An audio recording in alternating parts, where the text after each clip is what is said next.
છે કે આપણે ભવનો બનાવવાના છે, સાથે સાથે સમાજનું પણ ઘડતર કરવાની જરૂર છે.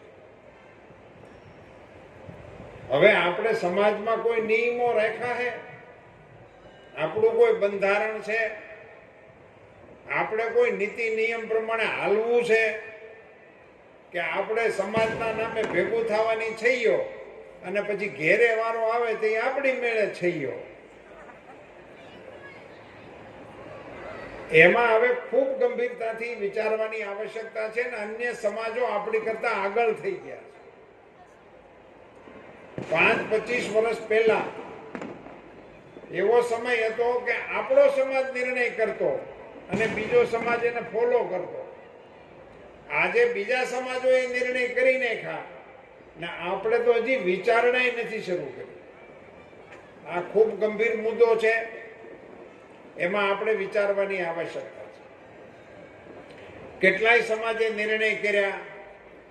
એક સમાજે તો એવો નિર્ણય કર્યો કે હોનાના દાગીના દેવાના જ નહીં.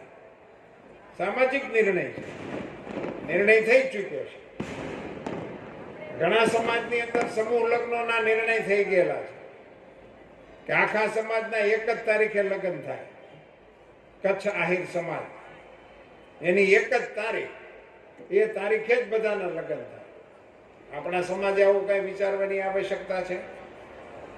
અને એટલું લગ્ન પૂરતું જ નહીં, બીજા ખૂબ આપણા વ્યવહારો જાત ભાતના વધી ગયા છે.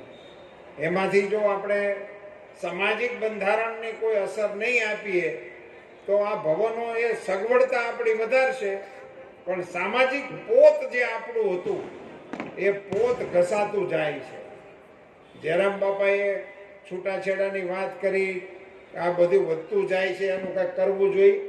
પણ મારા મતે છૂટાછેડા એ મહત્વની વાત નથી, પણ છૂટાછેડા પછી એના બાપા પૈસા ગણવા બેહે છે, એ આપણા શરમજનક આપણા માટે. આપણે ક્યાં પહોંચી ગયા? આપણા સમાજમાં દીકરીના પૈસાની દેતી લેતીના વિષયો હાલે કરવા પટેલ સમાજની અંદર. માની સામે તમે એમ બોલો કે અમે માના ઉપાસકો છીએ ને માં મંદિર વાળી જ છે એવું નહીં, માં ઘર વાળી છે. ઘરની અંદર જે બેઠી છે ને એને રાજી રાખવાની આવશ્યકતા.